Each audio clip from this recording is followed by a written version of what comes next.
भाऊजी भाऊजी थांबा, तुम्ही फोन कट का केलात? मला आता अजून ऐकायचं नाही आहे कारण त्यांचं. इथंच चुकतं भाऊजी तुमचं. नीट ऐकून घेत नाही आणि नंतर तर्क लावत बसता. मला खरंच ऐकायचं नाही, सोडा. भाऊजी भावाई भाऊजी 2 मिनिटं शांत राहा प्लीज.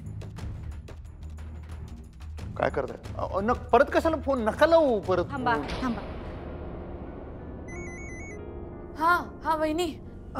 सॉरी वहिनी, फोन चुकून कट झाला. पण तुम्ही जे काय सांगितले ते अजिबात खरं वाटत नाहीये वहिनी. हो पण हेच खरं आहे वहिनी.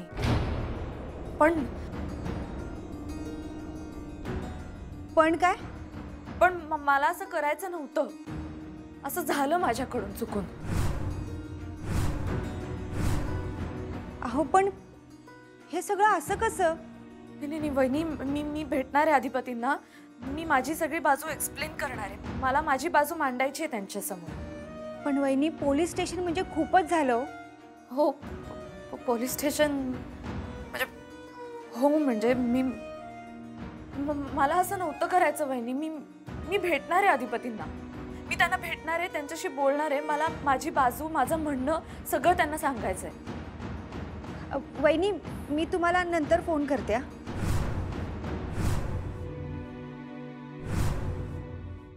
म्हणून म्हणलं होतं तुम्हाला वहिनी फोन करू नका म्हणून. मला हेच सगळं ऐकायचं नव्हतं. एक शेवटची आशा होती धुसर, ती बी गेली. आता थोडीच मिळाली सगळी. मला नव्हतं ऐकायचं. तुम्ही कशाला केला फोन वहिनी?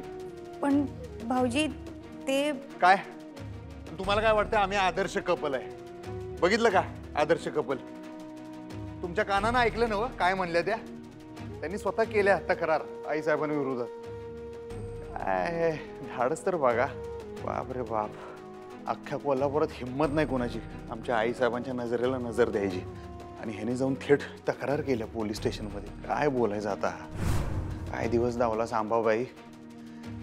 आम्हाला आपलं वाटत होतं की आमच्या मास्तरीनबाई असं करणार नाहीत. त्यांचं प्रेम आहे आमच्यावर.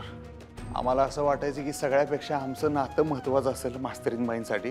पण कळलं आता आम्हाला हे छोटं मोठं घरगुती प्रकरण डायरेक्ट पोलीस स्टेशनात घेऊन गेल्या मास्तरीनबाई. काय राव, जाऊ दे. आम्हाला वाटलं होतं तसं काही नाही आहे. म्हणजे स्वतःच्या तोंडानंच मास्तरीनबाईंनी कबूल केलं. आता आमच्या मनातली होती ते नव्हती ती सगळी आशा आता गेली. आम्ही चुकलो त्यासनी ओळखायला. आम्ही मास्तरीनबाईंच्या बाजूने विचार करत होतो. पण आईसाहेब म्हणले ते खरं आहे. आमच्या मनात असणाऱ्या मास्तरीनबाई आणि खऱ्याखुऱ्या जगात असणाऱ्या मास्तरीनबाई जमीन आसमानचा फरक आहे. हे व्हायला नाही पाहिजे होतं राव. तक्रार नाही द्यायला पाहिजे होती त्यांनी आईसाहेबांविरोधात. चुकल्या मास्तरीनबाई. मास्तरीनबाई चुकल्या.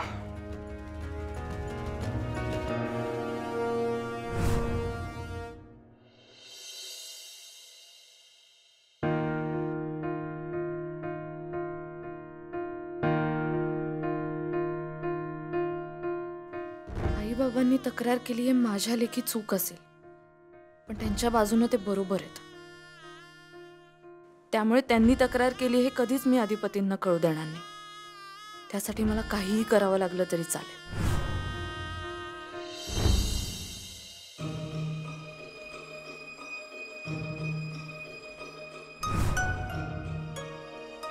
आई अंबाबाई, आमच्या आयुष्यात जे काही घडतंय ते काही तुझ्यापासून लपलेलं नाही आणि आम्ही कधी लपवणार पण नाही.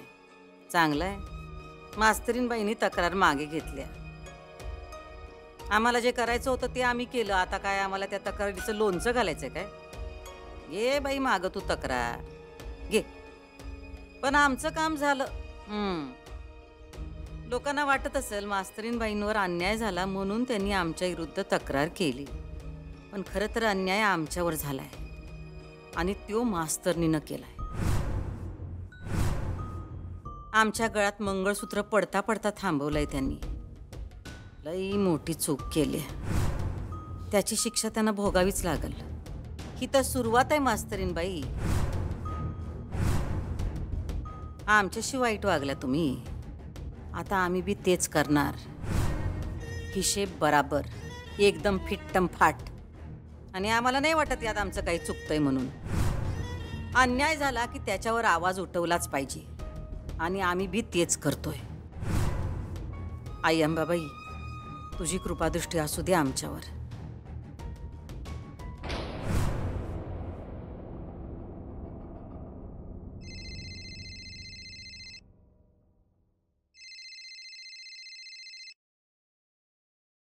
हॅलो.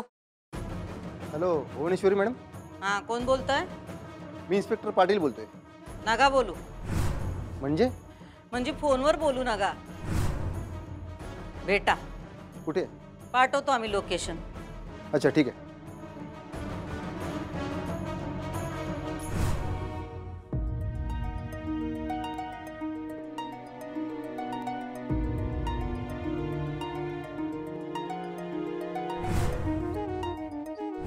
मला खूप राग आला होता. म्हणून तुम्ही भाऊजींविरुद्ध तक्रार केली? त्यांच्या विरुद्ध नाही केली, भुवनेश्वरी मॅडम. मी तक्रार केली भुवनेश्वरी मॅडम विरुद्ध.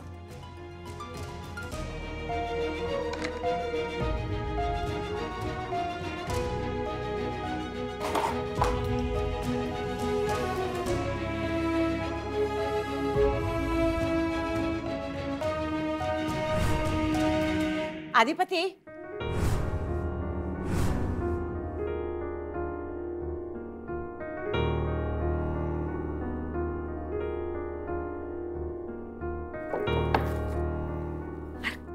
काय हे?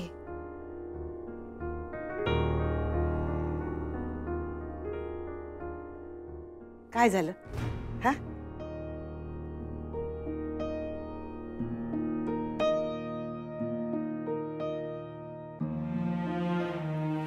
काय नाही झालं तर मग ही अशी वस्तूची फेकाफेक कशापायी करतोयस? चिडलायस ना? स्वतःवर चिडलोय मी. म्हणजे काय झालं? काय नाही ग, काय नाही. अरे काय नाही झालं मग कशापायी चिडलायस? रातच्याला नीट जेवला नाहीस, कुणाशी घरात नीट बोलत नाहीयेस. हा, काय झालं? म्हणजे मला आता कुणासंगच काय बोलायचं नाही. अरे असं करून कसं चालेल? बस, तू बस बस शांतपण. हा, अरे मला तरी सांग काय झालं? काय आता जे होऊ नये तेच सगळं व्हायला लागलंय बघ आजी. आमच्या संसाराला आमचीच नजर लागली का काय मला कळेना. अधिपती शांत शांत हो, शांत. काय झालं सांग मला, काय झालं? काय व्हायचं राहिलंय आता आजी? एवढी त्यांची तक्रार बिक्रार करण्यापर्यंत मजल जाईल असं वाटलंच नव्हतं का मला. काही वेगळंच होऊन बसलं. ज्या मला वाटल्या होत्या, आपल्याला वाटल्या होत्या त्या मास्तरीनबाई ह्या नाहीत. धक्काच बसला मला. होळीचा अंदाज बरोबर ठरला. एवढं कसं माणसांची पारख करायला चुकलो का आम्ही ज्यांच्यावर जीव ओवाळून टाकला होता ना त्या मास्तरीनबाई ह्या नाहीत बघ. एवढं कळतं मला. आपलंच चुकलं म्हणायचं. आईसाहेबांचा एवढा अंदाज बरोबर ठरला बघ. म्हणजे त्यांनी सांगितलेल्या बाकी सगळ्या गोष्टी पण बरोबरच असणार आहेत. एवढं कसं काय चुकलो मी मला काय कळत नाही. आमचं शिक्षण तर नाहीच, पण आज आम्हाला डोसके बी नाही हे आता सिद्ध झालं मास्तरीनबाईंमुळे. इथनं झिरो आहे आम्ही. लय मोठी ठेस लागली आजी. नग वाईट वाटून घेऊस. जे झालं ते झालं. पण जे झालं ते होऊनच का दिलं आपण मला कळत नाही आजी. मला कायम वाटायचं मास्तरीनबाई म्हणजे आमच्या आई साहेबांवानीच आहेत. एकदम करारी, स्वाभिमानी. अशा स्वाभिमानी स्वार्थी निघाले त्या. अशा घरच्या कुरबुरींवर कोणी पोलिसात जाऊन कंप्लेंट करते होय ग? होय र, मला बी तिची हीच गोष्ट खटकली बघ. काल बी ते ओंकार आणि शिवानी वहिनी आलते मला भेटायला. रात्री मला म्हणले फोन करूया मास्तरीनबाईंना. मी नकोच म्हणलं होतं. नकोच म्हणत होतो कारण मला भीतीच होती काय तर असंच विपरीत घडेल म्हणून. शेवटी शिवानी वहिनीने काय ऐकलं नाही. ते हट्टालाच भेटल्या. त्यांनी केला फोन. माझ्या कानानं ऐकलं बघ आजी. मास्तरीनबाई स्वतः म्हणल्या मी जाऊन केली म्हणल्या कंप्लेंट. ते जेव्हा ऐकलं ना मला वाटलं आत्ता जाऊन जीव द्यावा कुठं तर. माझं प्रेम खोटं ठरलं का आजी. मला त्याचं वाईट वाटलं बघ. आत्ता जाऊन मरावं वाटलं कुठं तर. नंतर मी आईसाहेबांचा विचार केला. म्हणलं आईसाहेबांनी एवढा खस्ता खाल्ला आपल्यासाठी, त्यांच्यासाठी जगलं पाहिजे आपल्याला. आमचं प्रेम खोटं ठरलं आणि आईसाहेबांची माया खरी ठरली. आईच्या मायापुढं समद पिका असते बघ. आईची माया घडत असते. तिच्या मायापुढे समधी हारतात बघ. त्यांचं आधी बी खरंच होतं ना. आमच्या लग्नाच्या आधी ही मास्तरीनबाई आम्हाला आवडत्यात, त्यांचं प्रेम खरं आहे, आमच्या मास्तरीनबाई खऱ्या आहेत हे बोंबलून बोंबलून सांगत होतो मी आईसाहेबांना. आईसाहेब मला सांगत होत्या नाही, त्यांच्या मनात तुमच्याविषयी प्रेम नाही आहे, हे सगळं काय खरं नाही अधिपती, सोडून द्या विषय. पण नाही, आम्ही आमची टिमकी बडवत राहिलो. आईसाहेबांनी आमचं मन ओळखलं आणि लग्नाला राजी झाल्या. त्यांनी आमचं मन समजून घेतलं, पण आम्ही त्यांचं मन ओळखू शकलो नाही आमच्या शेवटपर्यंत. अरे गप गप गप. हे बघ, जी माणसं आपली नाहीत त्यांच्यासाठी डोळ्यात पाणी का म्हणून आणायचं? तू चल चल बघू खाली, भूमीनं बोलावलंय. चल नाही, नको नको तुझा. अरे असं काय करतोयस? चल बघू, चल बघू. अगं नको आजी, नको ग. आईसाहेबांच्या नजरेला नजर नाही देऊ शकणार. एवढी मोठी माती केल्या ना मी आयुष्यात, त्यांच्यासमोर मी मान नाही वर करून बघू शकत. अरे आई समोर मान खालीच असावी, आपल्या नजरेला तिचं पायच दिसलं पाहिजेत बघ. बरोबर आहे ग, मान खाली असावी, पण ती आदरानं, अशी शर्मेनं नाही ना. एवढा मोठा गुन्हा झाला की नाही खरं तर माझ्या हातनं. कवाच आईसाहेबांच्या समोर जाऊन असं वाटतंय मला. मला एक सांग, भूवीला तू आई मानतोयस ना? व हे काही विचारणं झालं, काहीतरी विचारतात का? आई साहेबच आहेत ते आमच्या. होय ना? व मग तू जर तिचा मुलगा आहे आणि ती तुझी आई आहे, मग अंतर कशा पाहिजे देतोयस तिला? आई मुलाला माफ करणार नाही, मग कुणाला करणार र? हा, आईचं काळज आहे तिचं, तिच्या मनात नेहमी तुझ्या भल्याचाच विचार असतो. या बघ. अरे नग मनात काय आणू? चल चल बघू. असू दे ग, धीर होत नाही माझा. सत्याला सामोरं जाताना धीर होतच नसतो, पण एकदा का सत्य स्वीकारलं नव का त्याच्या एवढा अभिमान कशातच नाही बघ. अरे जगाची रीतच आहे तशी, आणि आता भुवी हे सत्य आहे. आईसाहेब फक्त सत्य नाहीत, मायेचं सत्व बी आहेत. भुवी मायेचं सत्व आहे नव, मग कशा पायी घाबरतीयास? अरे तिची माया गंगेप्रमाणे निर्मळ आहे. मार एकदा डुबकी, समधी पाप धुवून निघतील बघ तुझी. चल, पूजा झाली असेल भुवीची, चल चल. नको आजी ग. अरे असं करून कसं चाललं? जनरीत आहे बाबा, कुणी एक माणूस नसलं म्हणून जगायचं सोडतं का कुणी? चल तू, चल चल चल चल तू चल.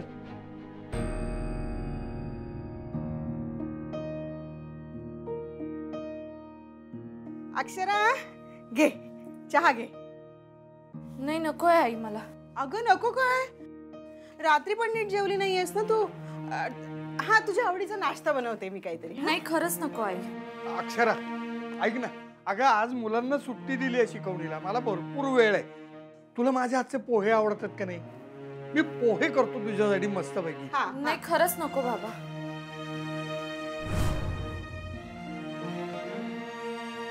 अक्षू, ऐक ना, तुझ्या आवडीचे ना लाल भोपळ्यांच्या घाऱ्या बनवणार आहे मी आज. आणि डब्यासाठी गवारीची भाजी बनवू का? हा, आणि संध्याकाळी भडक बनवूयात. आई अगं खरंच नकोय, मी नाही म्हणतेय ना.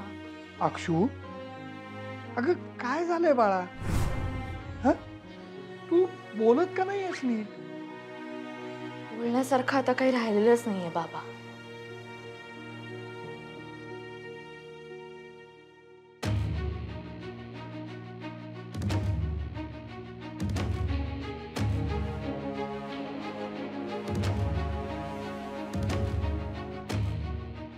जा, जग जिंकून या. आम्ही आमच्या घरच्यांना जिंकू शकलो नाही, जग कुठून जिंकणार आहे साहेब? असं का बोलताय? खरं तेच बोलतोय. नाही अधिपती, आम्हाला नाही वाटत तसं. उलट तुम्हीच एक हायसा ज्याने या घराला धरून ठेवलंय, नाही का गाई? होय की. असं काय नाही आहे साहेब, आम्ही नाही घर सांभाळू शकलो. बायकोला जिंकता आलं नाही आम्हाला, तिला ओळखता आलं नाही. कुठेतरी कमी पडलो, हारलो आम्ही.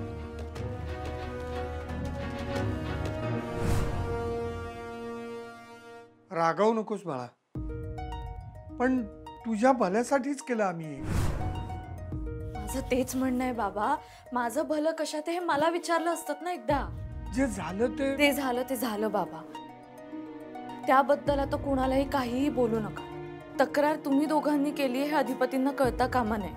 हं, आणि त्या इराला पण सांगा. हा ब्लेम आता मला माझ्या अंगावर घेऊ देत. पण असं नको करूस तू बाळा. ना अक्षरा, नको ना ग असं सगळं स्वतःच्या डोक्यावर घेऊस. आणि तू सांगत नसलीस ना तरी आम्हाला कळतं.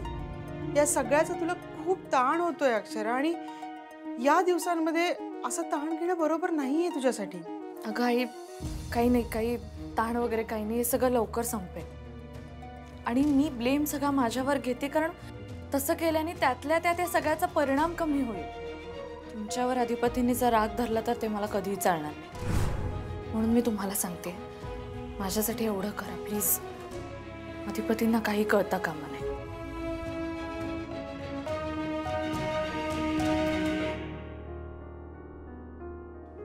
खूप रागवली होती आपल्यावर. साहजिकच आहे ना.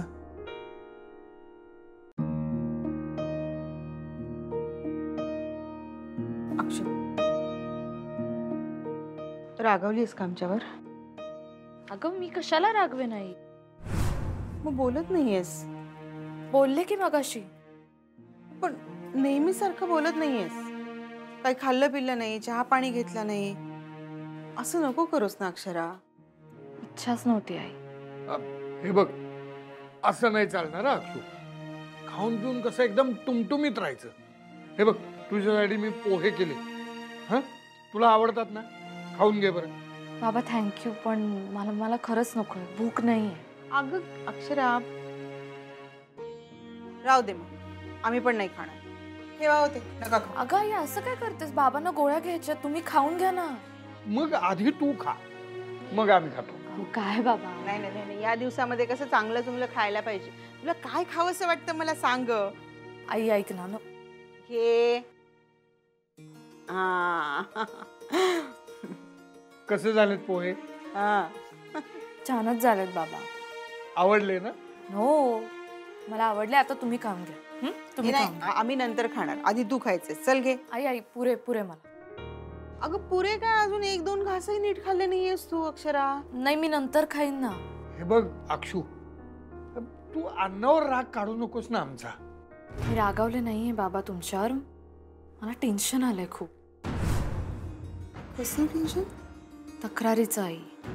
अगं पण आता मागे घेतली ना आपण तक्रार. हो, आपण तक्रार मागे घेतली आई, पण आतापर्यंत अधिपतींना हे कळलं असणार आहे की आपण तक्रार केली आहे.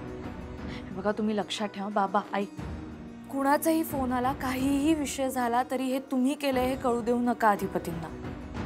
अगं पण तुझ्यावर येईल ना सगळं. हो ना, आधी चिडलेत ते, आणखीन चिडतील ना. माझ्यावर चिडू देत बाबा, मी करेन हँडल. तुम्ही नका काळजी करू, पण प्लीज हे सगळं तुम्ही केलंय हे त्यांना कळता कामा नये. अगं पण बाबा प्लीज ऐका माझं. आहो, बरं ठीक आहे. आणि काळजी नका करू, मी लवकरच बोलेन अधिपतींशी.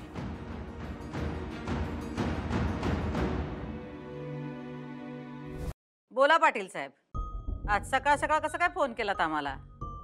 हा, काय आम्हाला अरेस्ट करायला येणार आहे काय? हो काय? नाही नाही मॅडम, अरेस्ट कशाला करेन तुम्हाला. मग आता काय?